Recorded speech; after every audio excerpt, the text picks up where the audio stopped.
What's good, Ravens flock? Welcome in to another edition of the Ravens Rundown, powered by Chat Sports. Tyler Jones here with you. Coming up on today's show, we will preview the Ravens matchup against the Cleveland Browns coming up this weekend.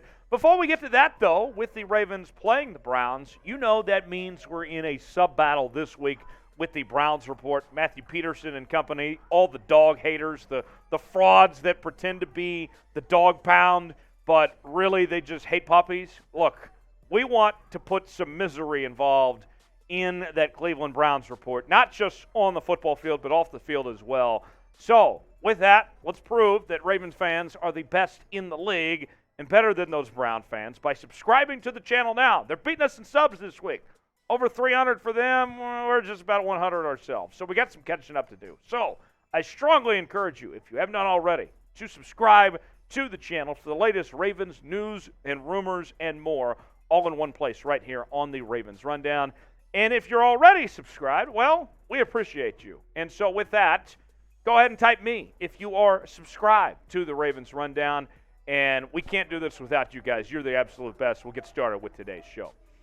The Ravens taking on the Cleveland Browns. And I got to tell you, this game is a sneaky good football game here, folks. You have a 3-3 Ravens team that is better than what their record indicates. They should not be 3-3 right now. No question about it. And then you have a Browns team that is 2-4. And I know people are going to point to that, hey, they're 2-4, but they don't have Deshaun Watson, and he'll be back later on in the year. And I get where you're coming from with that, folks.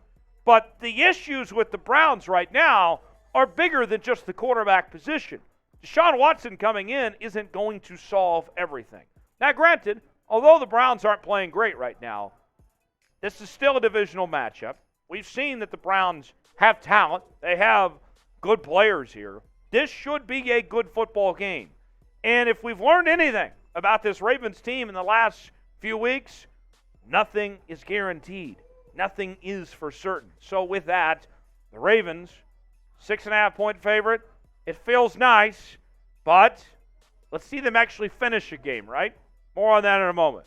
Before we get to all that, though, of my keys to victory and the injury report for this ball game, who do you got? Are you riding with the Ravens or are you going with the Browns? If you pick the Browns, you're a hater, and I will hold against you. But nonetheless, let me know in the comments section. If you're going with the Ravens, type BAL for the Ravens. If you're going with the Browns, type CLE. You might get an ad break. If so, might as well take advantage of it and get your votes in. BAL for the Ravens, CLE for Cleveland. Let me know. All right, so the injury report is pretty extensive for the Ravens at this point in time. Here are all the guys that are just questionable at this point.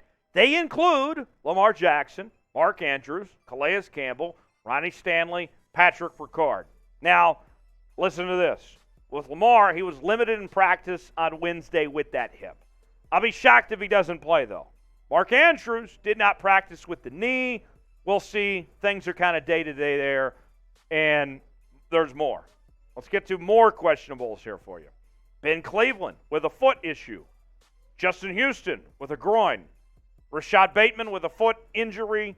J.K. Dobbins with a knee injury. Morgan Moses with a heel injury. And then there's Trent Harris with an undisclosed injury. Now, the details on this, folks. Bateman was limited in practice Wednesday, but the coaches expect him to be back and good to go this weekend. Dobbins didn't practice Wednesday. And ever since he came back from injury, he's only been banged up even more so. So that's not great on Dobbins' front. And then Morgan Moses, we heard from John Harbaugh, he said a couple days ago that he didn't think that injury was that serious with Morgan Moses. But then Moses didn't practice on Wednesday. So what is it, John? I'm curious. Be straight with me, Johnny. Come on now. So, on top of all that, here's the good news. There are a few players for the Ravens that are coming off of PUP, IR, and the non-football injury list. That would be Tyus Bowser, Charlie Kolar, Gus Edwards, and David Ajabo. Doubt we see those guys, but nonetheless, it's a step in the right direction of where these guys are headed. So, that's the injury report. A lot to digest there, okay? I understand if you're concerned. Here's your opportunity to be honest with me. How concerned are you about those injuries with the Ravens? of all that we went through here, folks, it took a lot of graphics to get through all those injuries. Where is your level of concern? Scale it for me in the comments section, 1 through 10, of where that concern is. I know we've talked about Raven injuries for 2 freaking years now, but guys, it's bad. It's not good. Scale it for me, 1 through 10, of where your level of concern is right now for the Ravens. Got a great deal that we are offering Ravens fans here on the channel. Just for viewers of the Ravens Rundown, you can get these awesome Ravens jerseys, whether you want to be looking like Lamar Jackson or Mark Andrews, maybe you want to wear the black jersey, the gold jersey, purple, white, whatever it may be, we got you covered. And it's all in one place, chatsports.com/Ravens jersey. And we got you covered for any era. Maybe you want to throw it back to the Ray Lewis days, or you want to be wearing the Lamar Jackson stuff of today. Whatever it may be, we have all sorts of options in all sorts of shapes and sizes as well. So get your Ravens jersey now. Be rocking out with your flock out. Get your jersey, chatsports.com/Ravens jersey for more. Here are my keys to victory for the Ravens, and based on that injury report, it should be pretty obvious to you. The Ravens need a wide receiver to step up. Let me run through some statistics here real quick. The Ravens have targeted wide receivers just 39% of the time this season. That's the lowest in the NFL. They have targeted tight ends 46% of the time, which is the highest in the NFL. And it's not just to say that they love their tight ends more than their receivers. It's because they've kind of had to. Look at these statistics. Mark Andrews, he's been great. But with Rashod Bateman being injured, no one else stepped up to the table last week against the Giants.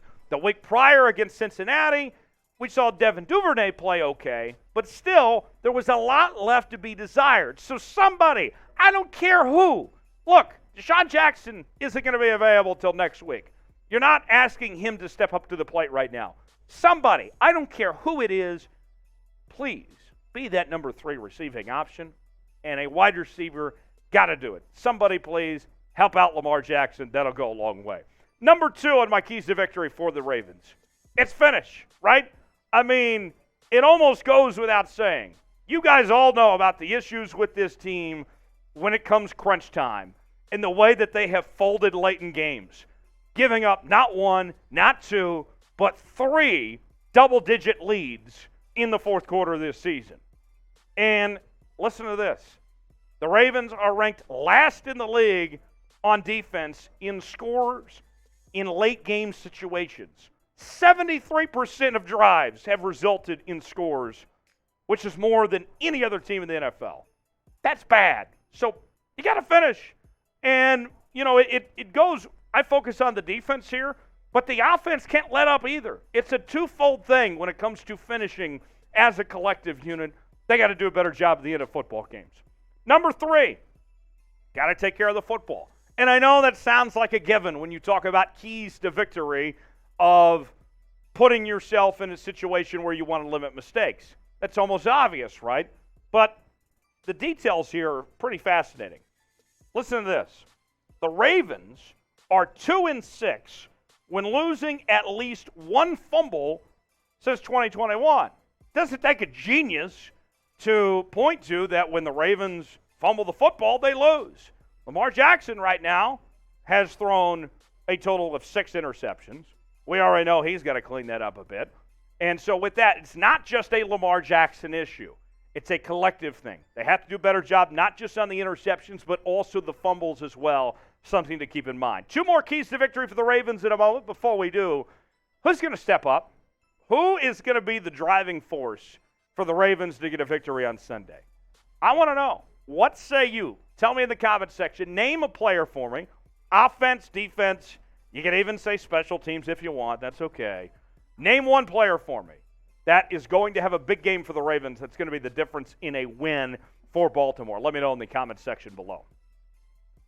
Number 4 on my keys to victory, and this one, back to the defense, is stopping the run. Now, you look at this Brownings team, and this is a group that is very good in their run game. The Browns are averaging 5.9 yards per carry on rushes up the middle, which is the best in the NFL, while the Ravens have allowed 5 yards per carry when defending rushes of up the middle, which is the 4th worst in the NFL. You have a Browns team that, historically speaking, if you look at their track record here, listen to this statistic. The Browns are 1-6 when making less than 3 explosive runs in a game since 2021, which is 31st in the NFL. So, if you avoid Nick Chubb and Kareem Hunt and these guys from having those breakaway runs, and we know what they're going to do, they're going to try to run right at you up the gut. If you do that, then you're in good shape. That's a winning recipe as far as I'm concerned. So, stopping the run, Jacoby Brissett isn't that great of a quarterback. He's a backup for a reason. I would take my chances and try to force Brissett to beat you through the air as far as I'm concerned. Last one on my keys to victory. All gas, no brakes. And I have been saying this longer than Steve Sarkisian, for the record. But here's what I mean by this. We talked about finishing for this Ravens team. I mean, you can't allow the let-up, right? You can't put your take your foot off the gas, okay? Listen to this. The Browns' defense has allowed 34.5 points per game, which is the worst in the league. That's a lot of points. It says so in the graphic so much. For me, what I'm looking at with this Ravens team, we know that they can score, but I want to see this through 4 quarters. I want to see all those points and it continue. Start fast, keep it going, finish strong, and go from there. If the Ravens do everything that I said, if John Harbaugh and company are listening, then they're going to win. In fact, my score prediction, I got them winning 31-24. That's how I see this game playing out. The Ravens get the dub, go back above 500, and then maybe we start a new conversation about this team and their playoff hopes going forward. Disappointing week last week. I got to turn around for the Ravens this week. Before we go, if you're rooting for the Ravens this week, here's your chance to get rowdy in the comments section and really stick it to those Brownies. F the Browns. We got to be a little clean on YouTube. I don't want you to get blocked by the YouTube censors. Don't want you to get shadow banned. So since we don't want to say F the Browns, clean it up a little bit and spam FTB for me in the comments section if you're rooting for the Ravens, want to see them beat the Browns. As always, you can follow me on social media, Twitter, Instagram, Facebook, everything in between, at Tyler Jones Live, talking about your Ravens and the rest of the NFL. And I'll see you next time here on the Ravens Rundown. Have a great day.